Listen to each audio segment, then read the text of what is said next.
This podcast is a production of the Brickyard Network. To find out more about our lineup of ceramic podcasts, visit brickyardnetwork.org.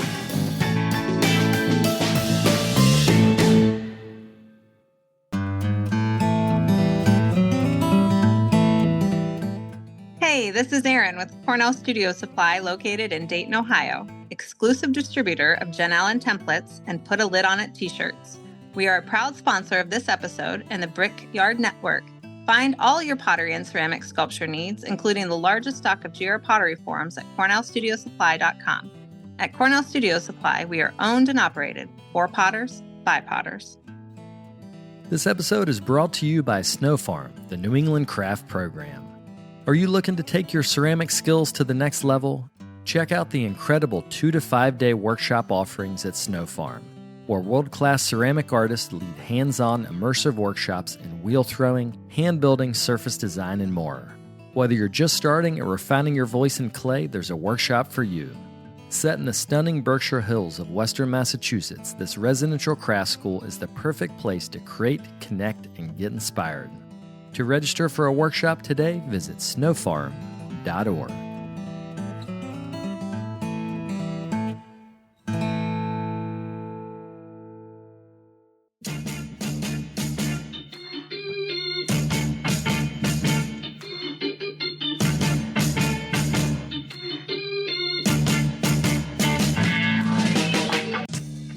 Welcome to the Tales of a Red Clay Rambler podcast, featuring interviews with culture makers from around the world. This is Ben Carter. I'm going to be your host. If you'd like more information on the show, please visit our website, talesofaredclayrambler.com.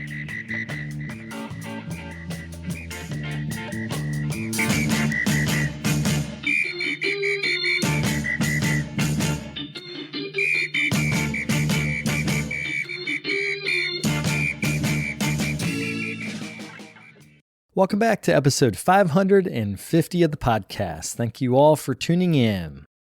Today on the show, I'm talking with Gillan Doty, who is an atmospheric potter who's been based in the Asheville, North Carolina area since 2017. In our interview, we talk about his recent travels for residencies in the wake of Hurricane Helene.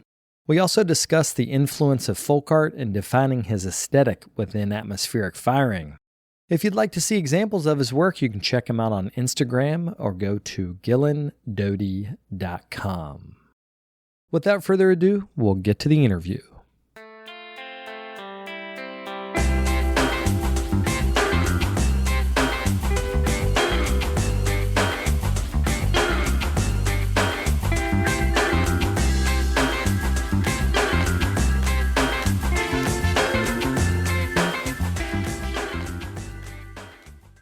Let's first go back and talk about the influence of your grandfather. I've seen you reference him in artist statements before.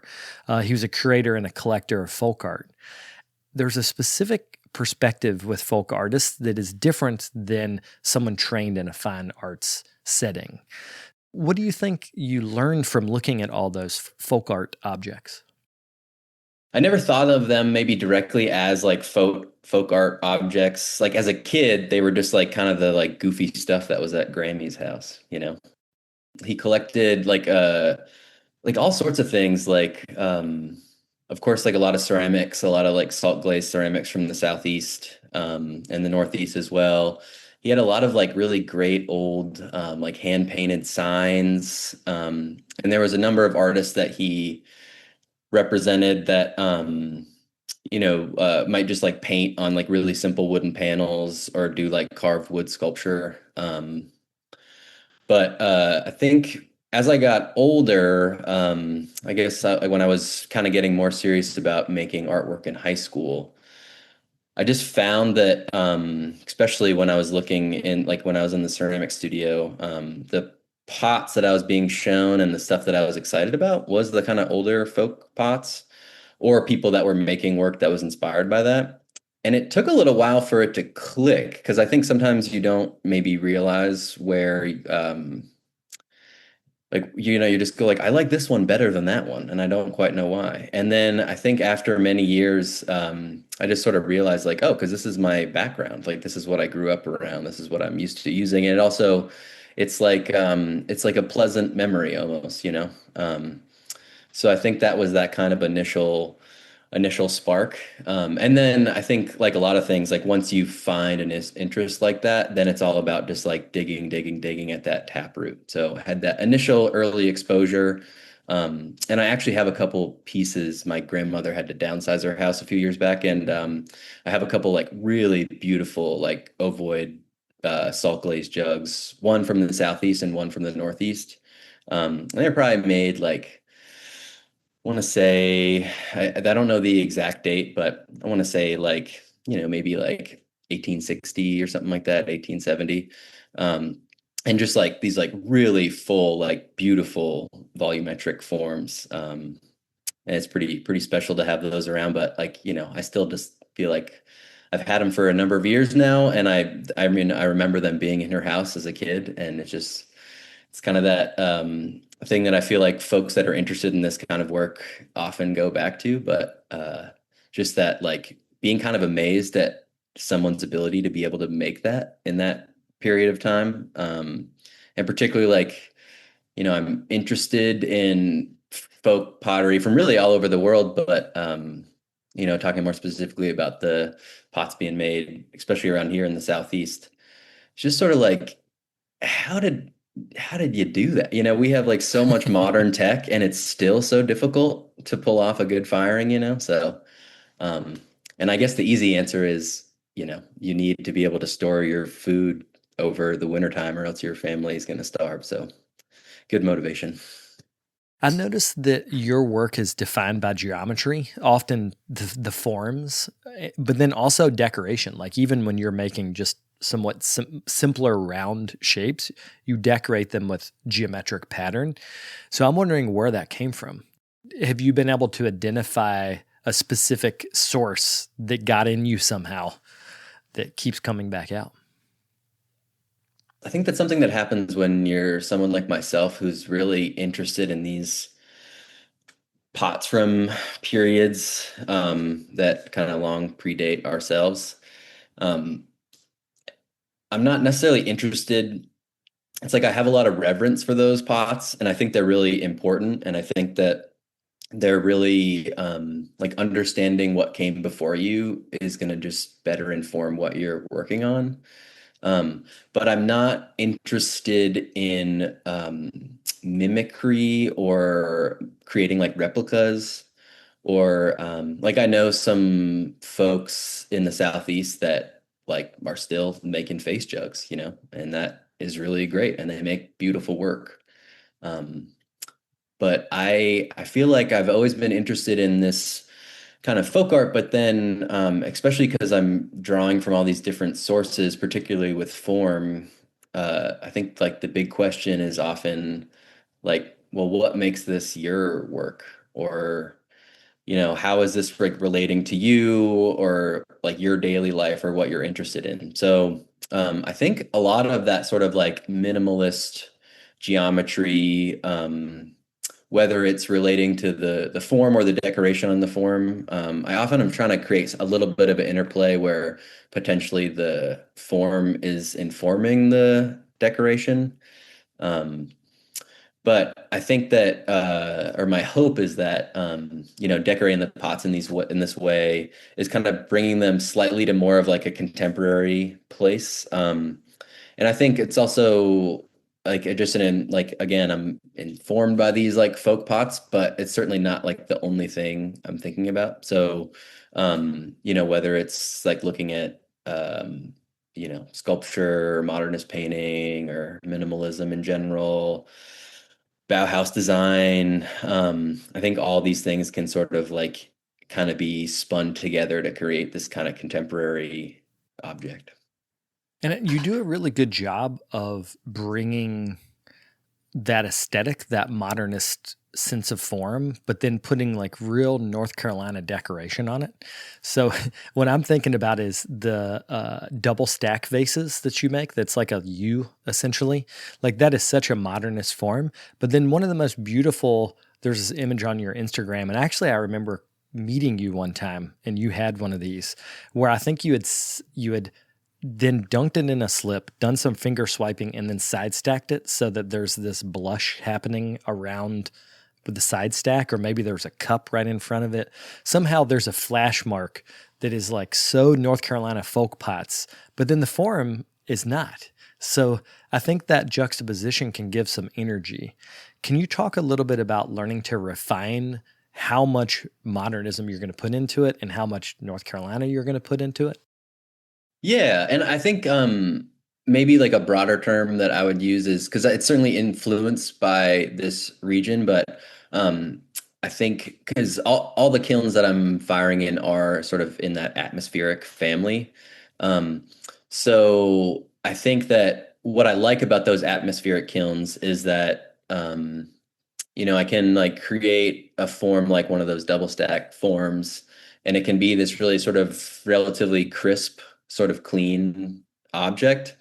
But then as soon as you fire it in a certain way, whether it's in a wood kiln or a soda kiln or even a gas reduction kiln, you're sort of like blurring those lines a little bit. One thing I think a lot about with my imagery, I do a lot of paper resist. So where you're taking a leather hard piece, you're applying a wet piece of newsprint, and then dipping the pot in slip. And then once the slip is dried, you can remove that paper and it reveals the decoration underneath.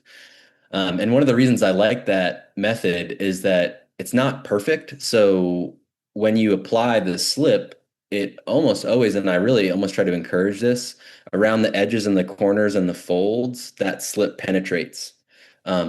So it reminds me of a lot of like really simple printmaking, where you're just, you have like maybe, I think a good example might just be like a really simple like lino cut print block, where you're inking it up and you set it on the paper, and that sort of, you have maybe this really crisp image, but the way that the ink is applied, it's technically could be a mistake, but then it turns into this like aesthetic tool where this really crisp line now has this kind of beautiful kind of bleeded edge. So I think that in the same way that the paper resist creates that kind of rough edge, the atmospheric kiln sort of removes a little bit of that crispness, and I think it feels more right to me in that, although I can be like a tad anal at times, I'm certainly not like a perfectionist. So I like the way in which we can sort of very much in that kind of like Mingei tradition of like highlighting like a fingerprint or like a mistake in some way that turns out to be like a really beneficial aesthetic tool. You brought up the idea of being anal or organized, and this is something that is just kind of a tangent, but I've noticed that a lot of people that fire atmospherically, the work looks way more relaxed than their approach. And I was thinking about like I worked with Ruggles and Rankin, who they had moved, I think, by the time you had moved to Asheville. But I remember one time asking them like, okay, you got a 3-chamber kiln. I think it was 3. It might have been 2. But what is an acceptable amount of loss out of that kiln? And Will was like, maybe I want 95% of the pots to come out. And I was like, shit, dude, that's a lot. I can't even get 95% of good pots out of my electric kiln, which you would think would be easier. But what I realized is they were super systematic. And I find this with wood fires, soda fires a lot, that you have to have a system that supports success, or else you'll literally just flounder around and end up needing to throw away a bunch of the pots you make. So when you were learning to atmospheric fire, how did you come up with a system of loading, of firing, of the slips you like? Like, how did you come up with a system that made the kind of work you wanted to make? I've been wood firing for a long time. I actually started wood firing a little bit when I was in high school. And I think initially, the atmospheric process is just like so seductive. And I think, the reason that we often are drawn to making pots is we are process people, like we really enjoy the making aspect of it. And the way in which like the firing is part of that making process just always excited me. And also, you like show a teenager like that's a little bit into pottery, like this kiln that's on fire with flames shooting out. Like, of course, I'm going to be excited.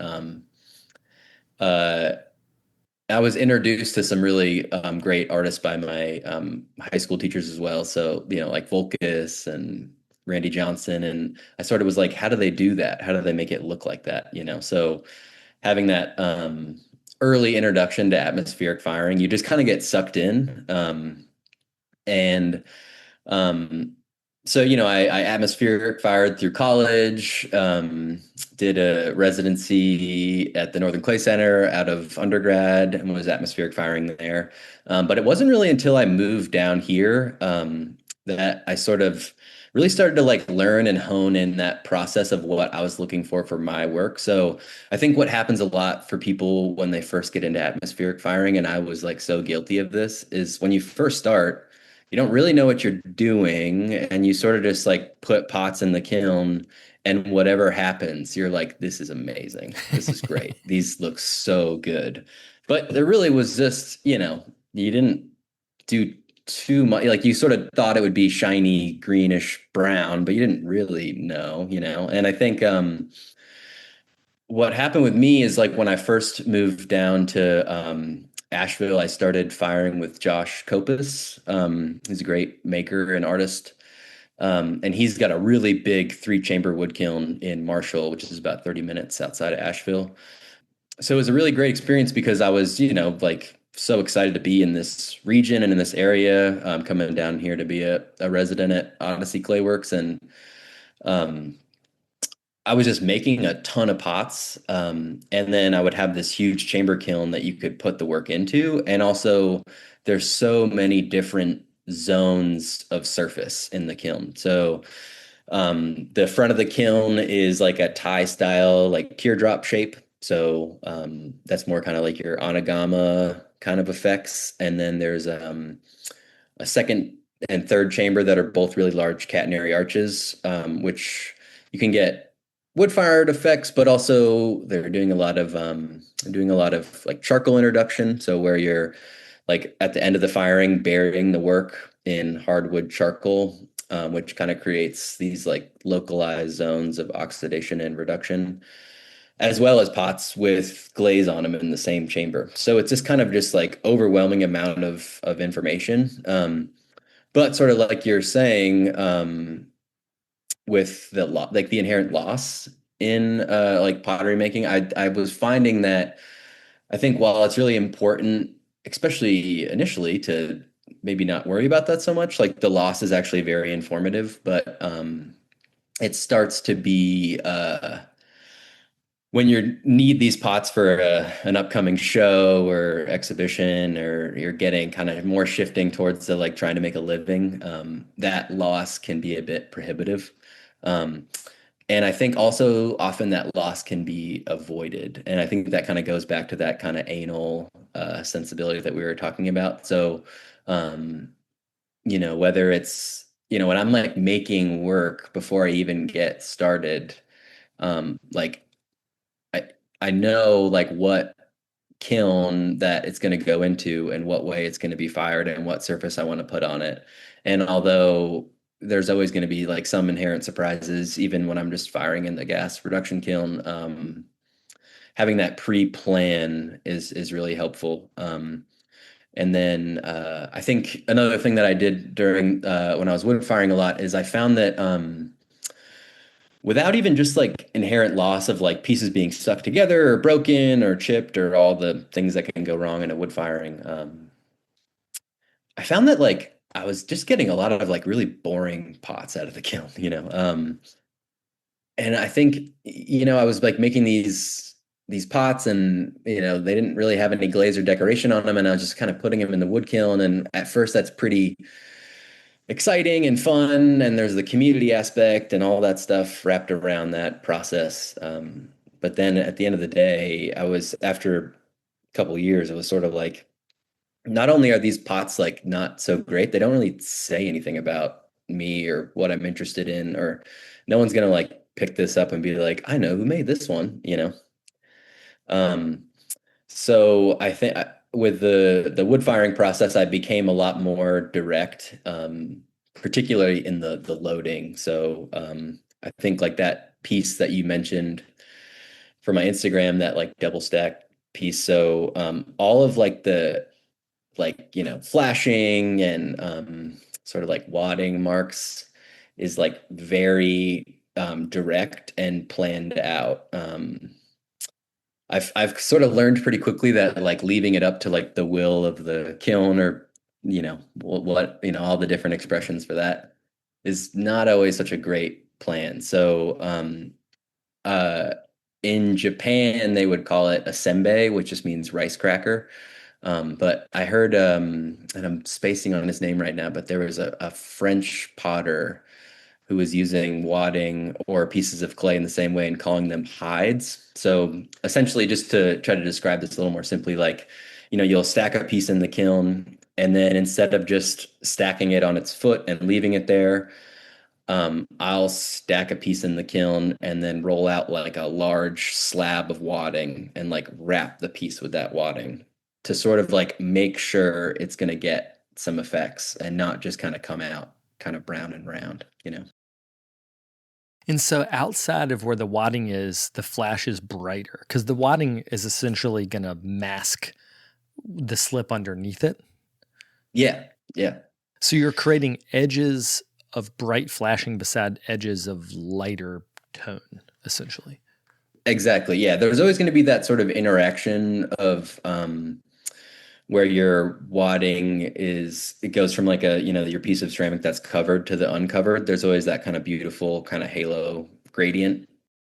And then I think another thing with the sort of like covering pieces with that wadding, I found that when I did, after many years of very intentionally like not decorating pots in any way, when I did start decorating them, I needed a way to preserve that decoration, So often, while I'm interested in the atmosphere of the kiln, sort of like blurring the edges and maybe unrefining something that's quite crisp, if you blur it out too much, you just can't see what's on the side, So that was really valuable. And then I think another big thing that started happening too is while I still make that work, I also just was kind of got more drawn to just pots where they were just fully glazed, So you're still really dealing with atmosphere in the way that you're dealing with a kind of a rolling cycle of oxidation and really heavy reduction. But found that sort of like covering the pieces entirely with glaze was the best way to sort of highlight that decoration form interaction.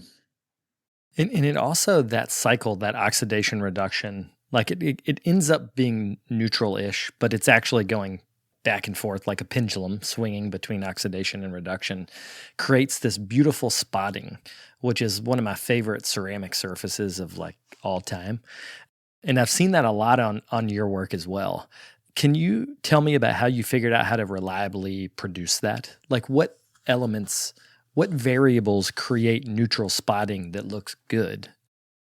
I think another reason that I'm really interested in ceramics, but specifically making pots, is that it's very much like a learn by doing sort of process, So like you could read as many like articles online or like dig through a library to try to figure out what that sort of neutral spotting phenomenon is all about. And it's probably the best way to get started is to get some kind of background knowledge.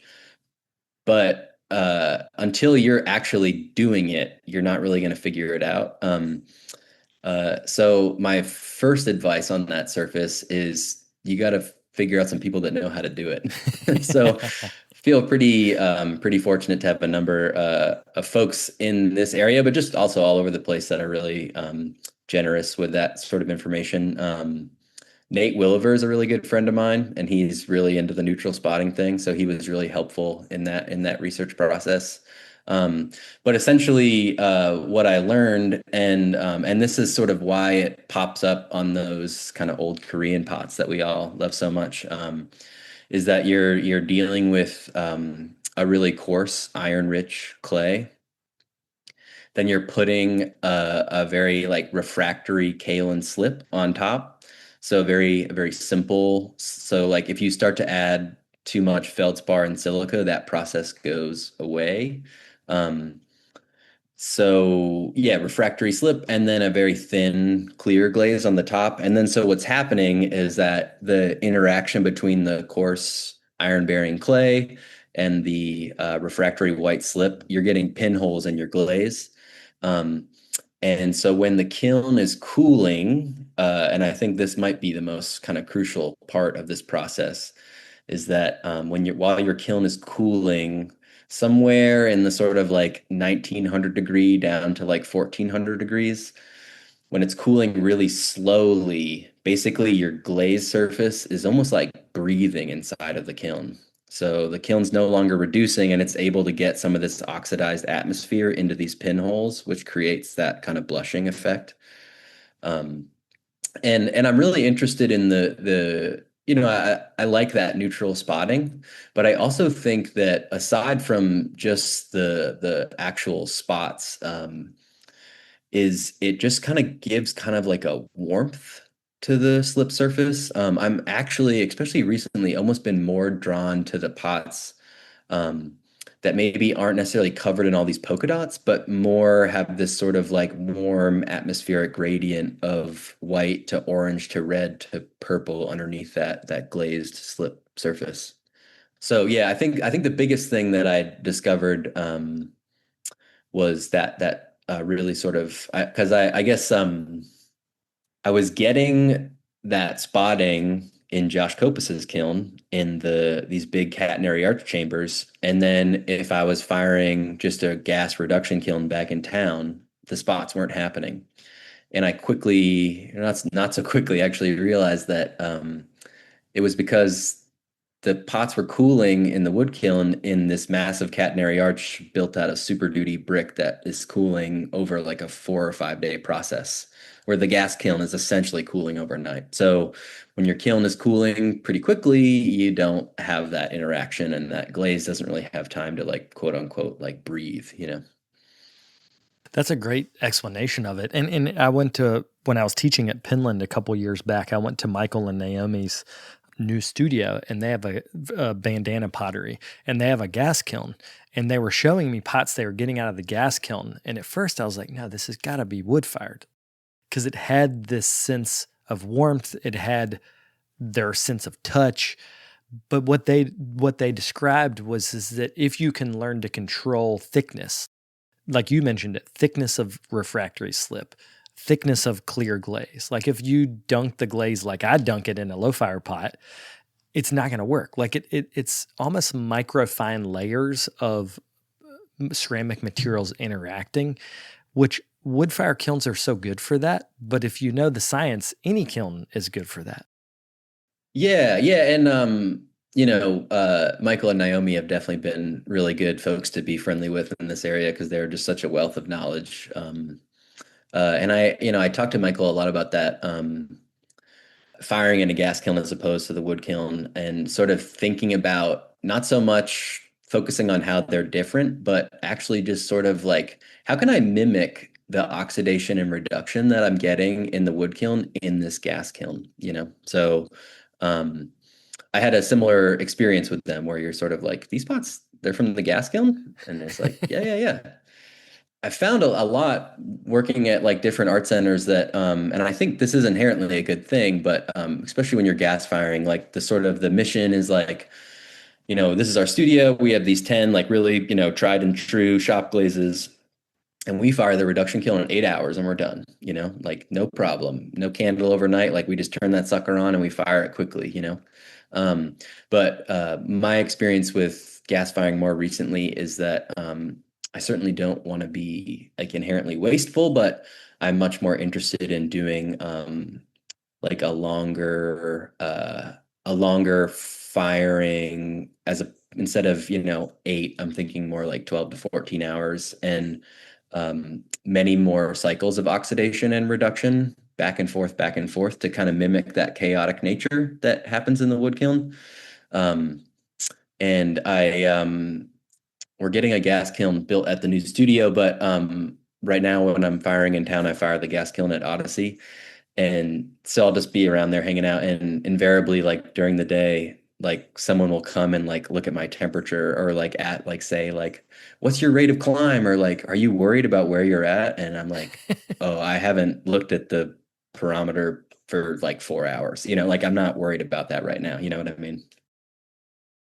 Have you been able to put a number on that cycling of oxidation reduction? Like how many cycles you need to get a effective reduction of the iron, but a effective cleaning of the atmosphere of the kiln so that it brightens back up? I think so much of that depends on your clay. But I found that I don't really have an exact number. Essentially, just for the sake of some good shop talk, essentially, I just I just fire up to like cone 012, and as soon as 012s go down, I put it in a really heavy body reduction. And then when I take it out of body reduction, of course, I'm lightening it up a little bit, but I just keep it in that pretty heavy reduction. Um, and I would say every 30 minutes to an hour and a half, I'll let the kiln breathe a little bit. But it's more so in an effort to just help the temperature climb. Like if I was just to take it out of body and keep it in a really heavy, still heavy reduction, you're just not going to get that temperature climb that you need. So I wish I had a better answer for the number. It's really sort of just based on feel. But I will say what I've learned is that, and I only started doing this recently, but for a long time, what I would do is I'd fire in a pretty heavy reducing atmosphere. But I was always at the end of the firing feeling the need to do like a longer oxidation. So, you know, making sure that like open the damper wide open, put the air on full, and like let it soak in a really clean atmosphere for like 10 or 15 minutes. Um, and I actually stopped doing that. So I just fire really heavy reduction. And then when it's done, I cut it off. And I found that there's at least and it's tricky because again, like your clay and your slip and your glaze has such a big impact. But for the clay and the slip and the glaze that I'm using, it actually makes almost no difference. And I think the pots look better and are brighter without that kind of fine, because they're going to oxidize plenty in the cooling cycle, at least in my experience. We'll be right back after a quick word from our sponsors. Today's episode is brought to you by the Rosenfield Collection of Functional Ceramic Art. The collection exists as an online resource for research and inspiration, featuring photos of over 4,000 objects made by over 1,000 artists. The images are high quality and can be used with no permission required, making them a great resource for students and teachers. To find out more, visit rosenfieldcollection.com. So I wanted to change gears and talk about the flooding that happened after Hurricane Helene, and that essentially reset your life. Can you talk just a little bit about what your experience was in Southside Studios? I moved to Asheville in 2017, and I was a resident at Odyssey Clayworks for 3.5 years, which is really great. And as I was finishing up my time there, myself and my partner Allie Stack, we really liked it in Asheville, and I didn't want to I just felt good here. And, I, of course, thought about maybe I should apply for residencies elsewhere. But I just felt really at home here. And after, 3.5 years, really made some good connections. And so I started looking for studio space in the Asheville area, which can be pretty tricky because Asheville's become quite an expensive place, but also there's just such a big creative community down here. Studio space is somewhat limited, not for lack of space, but just that all the spaces are full. But I was really fortunate to rent a studio when I left Odyssey at Southside Studios, which was run by Melissa Weiss, who's a great potter and a good friend. And so she had the lease on this large warehouse. And so essentially myself and another friend of mine who was a former resident at Odyssey rented, it was like 600 something square feet. And that was a really great experience of like having your first studio where, you have to like get your own slab roller and like buy your own electric, it's like getting out of that kind of residency program or whatever. But and so I worked at Southside for like roughly like 4 years. And then it is somewhat inconveniently located right off the Swannanoa River. So there's two sort of big rivers in town. There's the Swannanoa River and the French Broad River, and the Swannanoa runs into the French Broad. So um, the Asheville area and the River Arts District, where a lot of folks work, and we were just sort of right outside of there. It is like where we were is a floodplain, and it does flood pretty often. But we're all pretty used to it. And until recently, like, the city's done a pretty good job of like, leveeing the side of the river. And, you might like at Southside, for example, like sometimes the street would flood like a couple feet, but the building was actually up off the ground, like in between like 4 or 5 feet, like kind of like loading dock height. So it was something you were just sort of never really concerned about.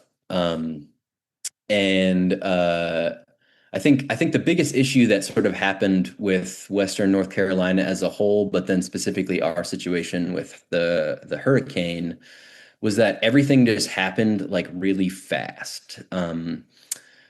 I had sort of heard whispers about a storm happening a couple days before it happened, and was sort of like, okay, like nobody I knew was concerned in any way. Even up to like 24 hours before the storm started, we were sort of like putting a few things up on tables, and there's this really helpful chart on a government website where you can monitor the floodplain on whatever river that you're next to. So we're monitoring this floodplain online every day, or not even really every day, just like every hour or so. When we started to, maybe about like 36 hours before the storm hit, it started to feel like, all right, this will be a little more than normal. And at that time, basically our biggest concern was maybe we would get a couple inches to a foot of water in the building. So while that could be pretty destructive, it's not the end of the world, like that can be really expensive. But especially if we were looking at the projections and we were erring on like the lower side, it would have been fine. And then, there was about, I want to say close to 20 artists that worked in that building, and we were on like a big group chat, and about, I want to say like 12 hours before the storm was projected to hit, the floodplain jumped up to like 23 feet of water. So that was like, okay, if that projection happens, the studio will be destroyed. And what actually happened was the floodplain jumped, like the final measurement of the water was 27 feet where our studio was. So the studio building itself, which is this large warehouse, I've seen some like drone footage of like when the flood was at its peak, was actually almost completely underwater. So uh, essentially what happened is when the flood, before the storm actually hit, 12 hours before the storm landed, in the studio group chat, it was like, hey, get down to the studio and like get out as much as you as possibly can, and then like, get to somewhere safe, essentially. So we basically like filled our Subaru Outback with like as much as we could fit, which is not a whole lot. And went home and hoped for the best. We really quickly lost any connection to the internet, and our cell service was lost too. So we were pretty disconnected. And then once the actual storm hit, I live in North Asheville. It's a like nice residential area. But we had just like tons of trees down, every like 50 or 100 so feet, like a large tree would be on the road. So we weren't able to leave our apartment for quite a while, for a number of days, because our cars were blocked in. They luckily weren't crushed, but the cars next to our vehicles were crushed, which is a pretty alarming sight. So we were a little stuck. So although we took some stuff out, and there is like a small loft area that we were able to store some of our equipment and pottery, like in the actual studio. Like we just didn't have any idea what was going on. We had no way of knowing, So uh I forget the exact timeline, but after a few days, enough of the trees had been cut away. It was basically just like the sound of chainsaws for 48 hours straight. But when we were finally able to get, well, our cars were still, I guess, blocked in, but a friend of ours with a pickup truck came by and picked us up and got us out of our place for the first time. We had just been sort of walking everywhere to get supplies and stuff. And I was like, oh, drive through the River Arts. I want to see what it looks like. And as soon as we came across the bridge, it was like, oh, this is very different than what we thought this was going to be. Like, this is no longer like, oh, there's going to be like some flood damage. We're going to have to like re-sheet rock and like maybe replace some stuff. It was like, oh, nothing's there anymore, like, uh, and the tricky thing with our building specifically is that once the water receded, we were sort of in this kind of like industrial area outside of the River Arts. So our neighbor, the biggest building next to us, was a gas company. So there is just like live gas lines and gas tank like spewing gas, and like so we actually were not able to go down there. Like there was a police barricade, and essentially the gas company was burning the lines out.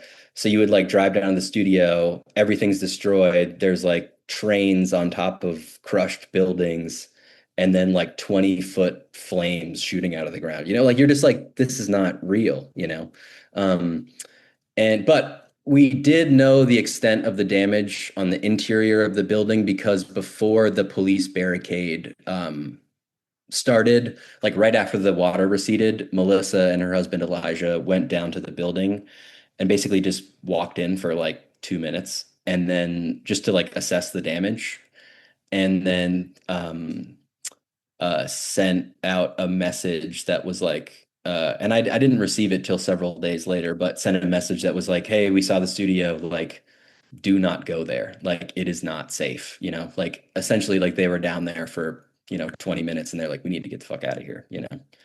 Um, so yeah, I think I didn't know of course I had seen the River Arts, but our cell service was still more or less not working, and we had no access to Wi-Fi. So the first time that I saw the studio, you could walk downtown, which is like 3 or 4 miles no, maybe 3 miles from me.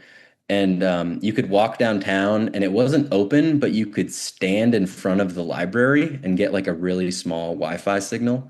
So there was like me and like, you know, 75 other people just like standing on the sidewalk in front of the library trying to get a signal.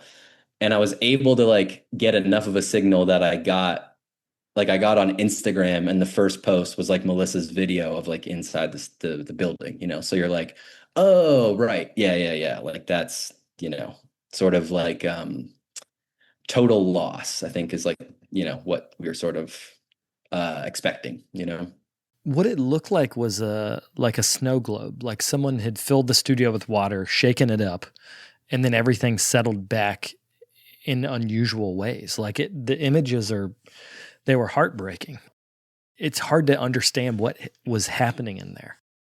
I really wish that there was some way we could have set up like a GoPro or something like that. But yeah, I think in the long run, we actually were quite fortunate because a number of buildings, a lot of stuff was just completely washed away where like you walk back to where you were working and there's just a concrete pad covered in mud. Um, but while the walls buckled and allowed the water to flow through, like you're saying, a lot of debris did get washed out of the building, but most of it kind of was stuck inside. So yeah, it was very much like that snow globe analogy. Yeah. I don't want to assume, but I don't think you're rich from being a potter. So you needed Yeah. this space to work. And one of the responses to a tragedy like this is that you decided to start traveling and doing other residencies so you could make work again because you got to, make a living. So how did you figure out what you were going to do post flood?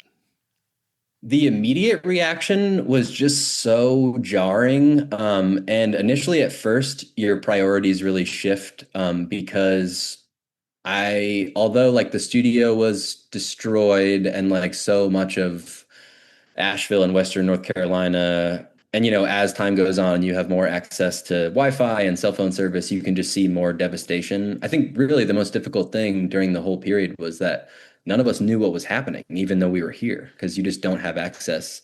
So the only way I could get information is we had a little AM, FM radio, and public radio, Blue Ridge Public Radio would do announcements every few hours about information of like where to get clean drinking water and resources and food. So for a while there was no thinking about like moving forward as far as the studio. It was just like, do we have enough clean water for the next 2 or 3 days to drink? Do we have like enough non-potable water for like flushing a toilet? That kind of thing. And then as time went on, the next sort of big assignment was like assessing the damage in the building. So eventually, the police barricades were removed, and we were able to go in the building and just to sort of assess like what the next step were. So uh, and all of Asheville and like my experience, particularly in the River Arts, like everyone is just sort of like in cleanup mode, and you're just trying to like, you're like just going through hazmat suits and trying to like find what is salvageable. Um, so uh, I guess like, kind of a long answer to your question, but essentially, it was maybe I want to say like a month or so after the storm, maybe a month and a half, I got a message from Melissa, and she said, like, would you be interested in doing a residency, or like, would you be interested in going out to the Archie Bray Foundation to do some work? And it's like, of course the answer is just like, yeah, sure. She's like, I could like put you in contact with some people. And I was like, sure. But it was such a blip in the radar. I don't think I ever really thought about it seriously. I would just be like, well, that certainly won't happen, but nice to know that, that's a thing, I guess. And then again, like still very much in like cleanup mode. Just one day I got a phone call from a random number I didn't recognize, and I picked up, and it was Michael Sherrill. And he essentially was like, I used to be on the board at the Archie Bray. We're trying to support people that are displaced currently from their studios. And would you be interested in being like a visiting artist at the Archie Bray Foundation? And even at that point, I still was like, well, that's not going to happen. But just over like many more phone calls, and then talking directly with Rebecca Harvey, the director at the Bray, just things sort of slowly pieced together, and had a similar experience after, or as from the Archie Bray, and that to bring Nate up again. Nate Wilver lives in Philadelphia, and right after the storm, he went to his friends in like the admin office at the Clay Studio in Philly, and was like, hey, two of my friends just got like really screwed over in the storm. Is there any way that we can help? And they also, in a similar fashion, were like, well, let's offer them a studio to work in. So that's sort of how those two opportunities fell together. And I will say a couple more things that just sort of made it work. For one, like before we even knew it, like before we had access to Wi-Fi or the internet, my brother actually started a GoFundMe page for myself and my partner, Allie. Um, and that was like, a bit overwhelming. I mean, like people are just so generous, in the way that they want to support people. So um, that was like, I can't thank those folks enough because that like really kind of kept us afloat. And then similarly, like when we were talking to the folks both at the Bray and at the Clay Studio, it was like, well, we can't like afford to go to Montana right now. And Rebecca and the rest of the staff at the Bray just like took care of everything, like they arranged for flights, they put us up with a place to live. They even had like a car there for us to use. So yeah, the staff and the board at the Bray were really instrumental at us getting out there. And then our experience in Philadelphia was they could provide us with the space to work. And then Nate was sort of like, well, I can just put you up. You'll just come live with me and Katie. No big deal. So that was really great how that came together. Do you think changing location or how did changing location change what your goals were for the work? Because when you do a residency, everything changes, like materials change, space changes. What do you think changed for you? Yeah, a lot changed, I would say. The reason for these residencies were essentially we were able to salvage, of course, there was many pieces that were destroyed or broken or lost, but we were able to salvage some work, like actual pots that were intact from the flood. And after really carefully cleaning those up, sold them.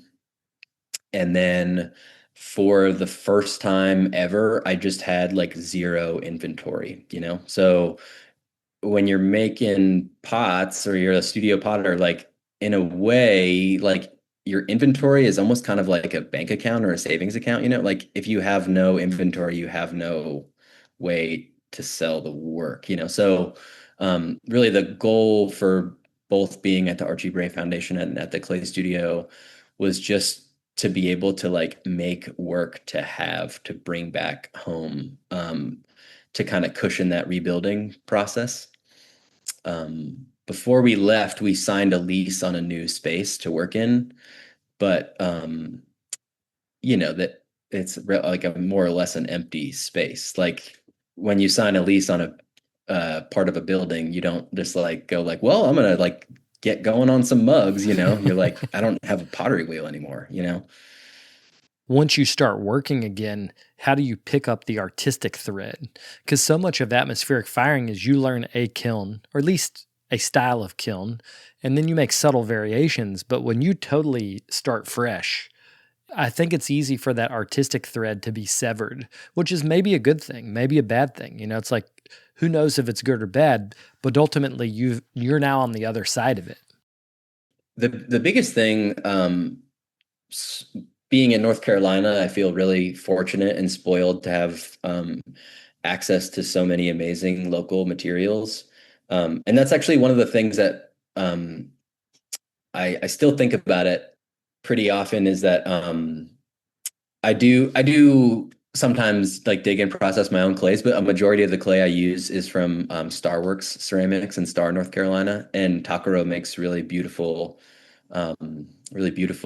clays. And a week before the storm, I had just had like 2,700 pounds of clay delivered to the studio.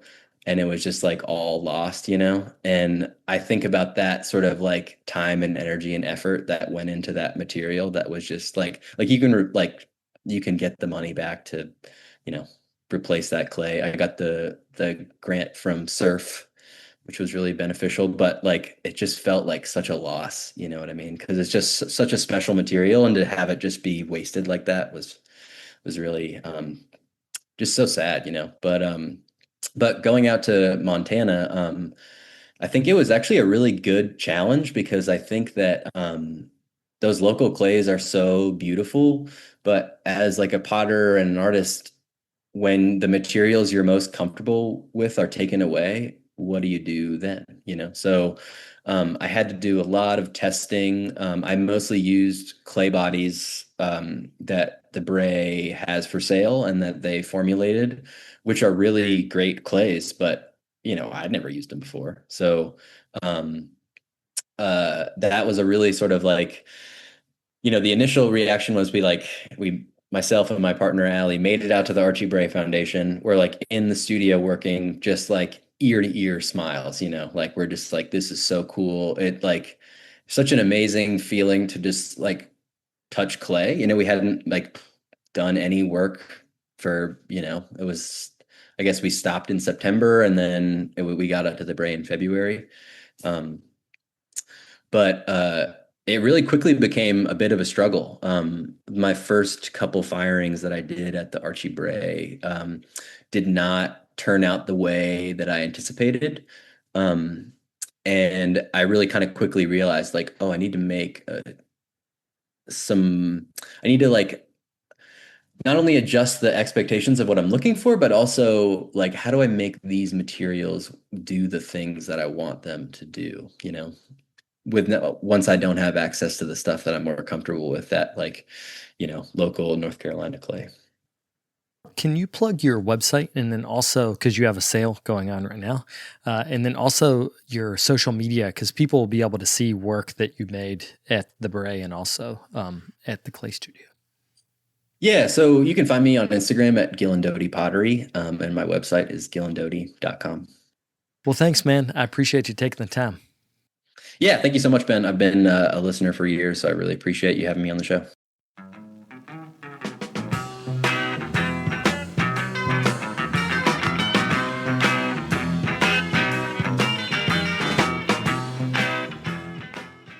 I'd like to thank Gillan for coming on the show. It was a pleasure to chat with him and to hear more about his work. I did want to take a minute before we go to thank today's sponsors. We couldn't do this without them, so I'd like to thank the Rosenfield Collection of Functional Ceramic Art, Cornell Studio Supply, and Snow Farm. If you or your organization is interested in becoming a sponsor, we could definitely use your support.